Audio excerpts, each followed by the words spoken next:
This movie is like, if you go to your mom and you're like, I want to see a smile. And she's like, we got Smile at home. You know, this is what she'll show you. You know?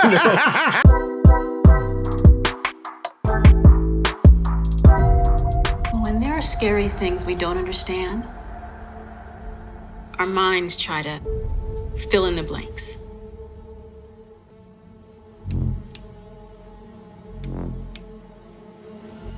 You're doing okay. It's not real. Sweet! Before we get started in this horror film that's out in theaters right now, please do us a favor. Hit that subscribe button right at the bottom. It'll do you some good.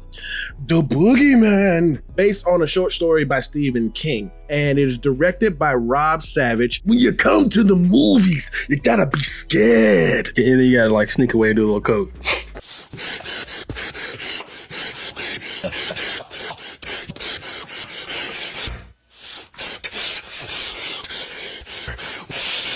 This follows two girls and a father who just recently lost their mother to a car accident. Both of the girls start to see some weird things going on in the house. That's where the story starts. This movie makes one bold decision early on, which I think it was a mistake. The movie establishes immediately that the Boogeyman is real. The very first scene. So that means any ambiguity that might happen later, not gonna happen, because we see the Boogeyman terrorizing this little girl. But then after that, the rest of the movie, so about like an hour, 40 minutes, he kills no one. And he has he has absolutely like no teeth. And it made me frustrated when the adults didn't believe the kid, which is also just like another horror cliche. So we're not dealing with anything like particularly unique, and I didn't think this movie really did anything particularly special. Yeah, I don't think it did anything particularly special at all either. The thing that I can say that it did well to me is the sound design. Sound design was pretty done pretty well in this. Design of the monster was kind of weird. I felt like within the whole film, but also within the creature design, they were trying to do a lot of Smile, the film that we reviewed, last year, which was a surprising, pretty good film for us that we thought. And that design was like, you see like the creature was like bony, lanky, tall. I feel like they were trying to take from that. Now, I'm not saying I did not read the short story of Stephen King. I did notice that this movie was a lot like Smile, like almost identical. It's like Smile, but with like no real bite, no real teeth. We've got a villain or a monster that no one can see. It enters your body through your mouth, just like in Smile. One of our main characters is a psychiatrist, just like Smile. So this movie feels late. Like I personally, I loved Smile. I thought Smile was great. It was a big surprise to me of how great it was. And I imagine if I saw this first, I might feel stronger about this film, but I couldn't help but to compare this to Smile. And the comparisons aren't favorable, mostly because Smile was rated R and it felt like it was rated R, and the Boogeyman was PG-13. So I feel like you're very limited to what you can do. But the director, Rob Savage, he is known for making found footage horror films. There's one out there called Host. I haven't seen it. He has some good shots in this film. It's just, I've seen those shots before. Because when I watched Smile, just for 100th time to compare this to Smile, I talked about how Smile had like this roving, unmotivated camera, where the camera would just start moving and you wouldn't really understand what it was trying to show you until later, which can make you feel uneasy, right?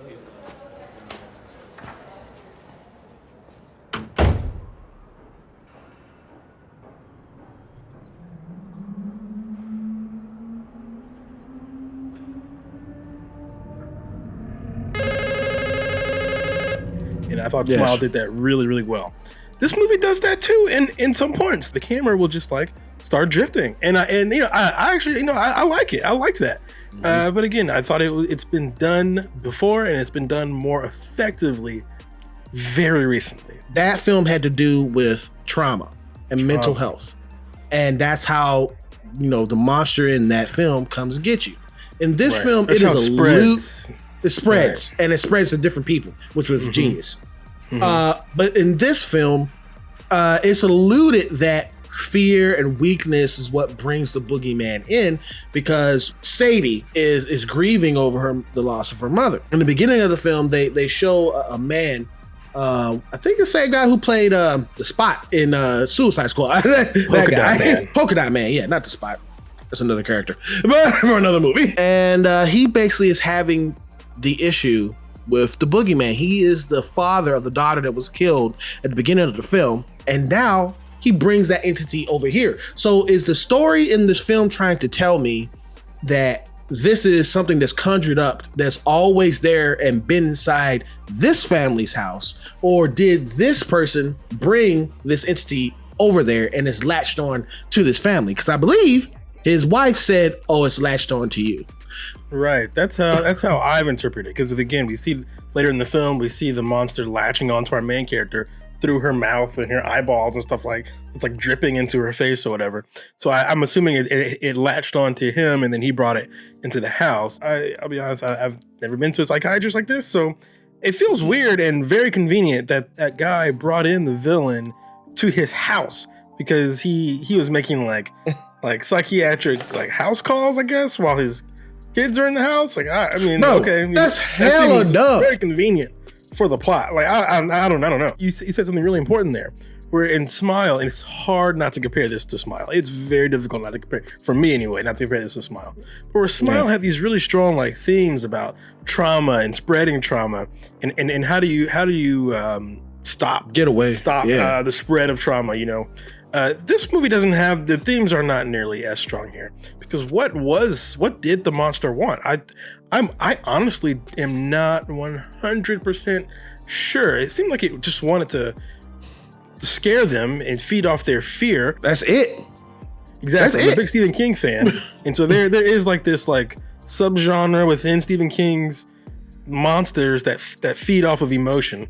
So maybe that's kind of what this monster is. Like it's very solidly made. It's a well-made movie, but it feels like a movie I've seen before. It's like overly familiar. Also, what helped Smile, this is some spoilers for Smile, so I apologize. The movie told the audience, everyone in this movie is doomed. They're doomed. Yeah, they're screwed. They're screwed. It's over. The movie ended 5 minutes in. And the audience is in denial. They're like, no. Our main character's gonna find a way. No. And then, you know, when the movie concludes the way it concludes, you're just like, you know, you're like, what? Did it really do like that? This movie, I feel like, because it was so clear that one, the boogeyman exists. This was not a figment of your imagination. So that means there's no mystery there. And two, we kept getting all these like hints that there might be a way to beat the boogeyman. It kind of left me with nothing to do, where I'm just kind of waiting for her to figure out whatever it is. You know, I was like, I'm sure she will. You know, I think she's got another 5 minutes when the movie's over, so I'm sure she can figure this out. I can feel like someone turning the pages in the script. It's not a bad script, but it's a script we've all read before. It's a script that we've seen 100 times put to film. It's a lot of stupid tropes that you see stupid people making in horror films. But I wasn't even sure if they're stupid. I'm like, what does the monster want? Will it attack now or not? I'm like, because she's not in her house.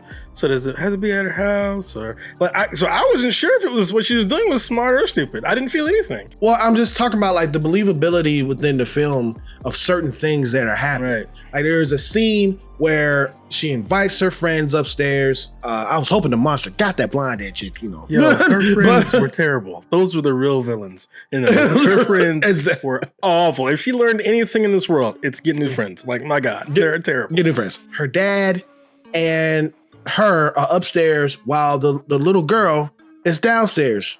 And that's when all this stuff is happening to the little girl downstairs with the monster and stuff. And it's like, y'all don't hear this. Two, when have you been in any household where one is that poorly lit at night? And two, there wasn't a single light on in that house. Not one light. and two, ain't nobody in another room for like 20 minutes walking around. What the hell y'all doing upstairs?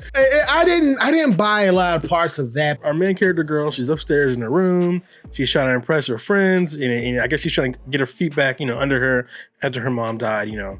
and she found like a little weed roach or something that her mom had down the basement. This to me made me pause. I was like, who made this movie? And I had to look it up, and of course, it was Disney via 20th Century Fox. Yeah.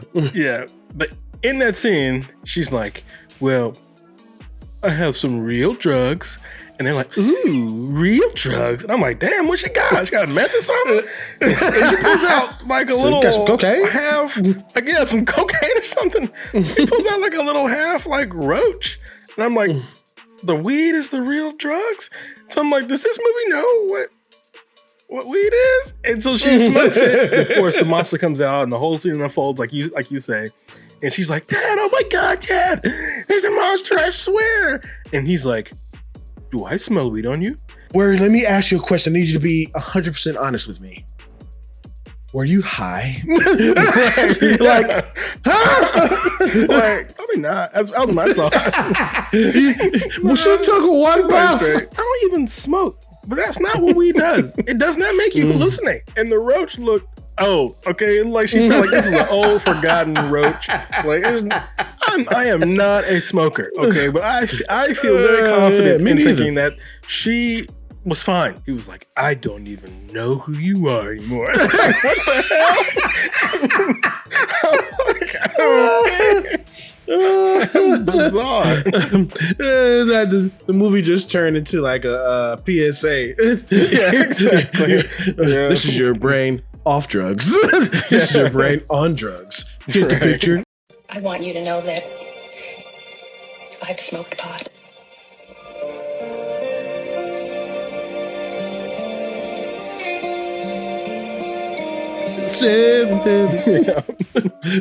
Vivian Laurie Blair, that she plays the little girl in this film. She did great. She played Princess Leia in Obi-Wan Kenobi.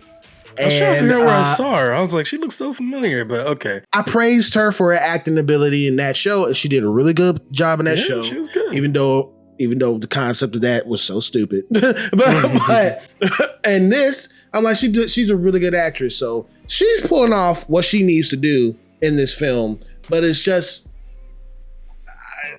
I just don't understand certain things that are happening especially within that particular scene. I feel like all the actors were fine. And again, I feel like this movie was not poorly made or poorly written. Yeah. That's kind of my issue with the film. It was competent, but that's like the highest praise I can really give it. Yeah. Like it wasn't bad. It was just like competent. It was like, it did okay. It has the thing where there's a person in here who knows how to kill the monster. And then you're like, that's not gonna kill the monster. Yeah, because you know how you know it's not gonna kill the monster? Because I can look at my watch and be like, that scene is not supposed to happen yet. So we're early. So I'm like, so whatever, I don't know what you're gonna do, but it's not gonna work. That's not a good thing for any film to do that, because that makes me feel as an audience member that I'm 2 steps ahead of you in the film that I'm not supposed to be. Yeah, I'm just waiting. I'm just waiting for the thing to happen. I already know what's going to happen. That can be boring. Although, to be honest, I was never actually bored in this film. It wasn't, I want to stress, I didn't hate this film. It wasn't like a bad film. It's just, I've seen this movie. This film had great sound in this. The actors did all good. The design of the creature, it was all right, but it's kind of like every horror film that you've seen before. It has tried very, very hard to be like Smile. Now, like we said, this was based on a Stephen King short story, and Smile came, after all that. So who knows? Smile maybe had copied off of them, but Smile did something different by putting depth behind their words and meaning behind their story. This is the core thing, is trauma. Right, the metaphors are just so much stronger in Smile. But with this, it's like, what does the monster want? So because of that, I really can't give this the biggest grade. I have to give this straight down the middle. I have to give it a C. That's exactly what I'm gonna give it, a C. If you watch this movie, you will not be wasting your time, but you will be watching a movie that you've probably seen before. You know, we were joking before we start recording. I'm like, this movie is like if you go to your mom and you're like, I want to see a Smile, and she's like, we got Smile at home. You know, this is what she'll show you. You know? Exactly. This is Smile without a lot of the fun and without a lot of those metaphors. But then you get the Eddie Murphy joke. This ain't no Smile at home. This ain't Smile. Yeah, exactly. It's a little run of the mill, and it's a little too generic-y for my taste. Maybe if this came out before Smile, who knows? You know, but because this comes out long afterwards, it just feels dusty, and it's full of old tropes like, oh, no one believes a little kid when everyone knows the little kid is right, and I'm like. So you're just kind of waiting for everyone to finally come to their senses. And I wish this movie had stronger metaphors. I wish the movie did more with the death of the mother. I wish the movie did more with its main villain. But instead what we got was this. And this movie is fine. I will forget this movie in a day. Tomorrow, quiz me. I'm going to forget it. Do you recommend this film for people to see? Sure, go check it out on streaming. It's fine, you know. It's a good movie. It's not gonna rock your world, but it's fine, you know. Yeah, I believe this film will be on Hulu within the next month or two because this is a 20th Century Studios film. It was actually made for Hulu, and I think it probably fits better on Hulu. Yeah, but more importantly, do you recommend this film? Have you seen The Boogeyman? Please get in the comments and let us know what you thought about that. Sweetheart, let me handle it. Hey, thank you so much for clicking on this video. We really value your time. If you're new to us, hit that subscribe button right at the bottom, all right? You'll get more content like this. Hey, and if you did like this rating and review, please hit that thumbs up. Or you can hit that thumbs down, whichever you choose. It is your opinion. Just remember one thing, it is mostly wrong. See you in another video. Peace.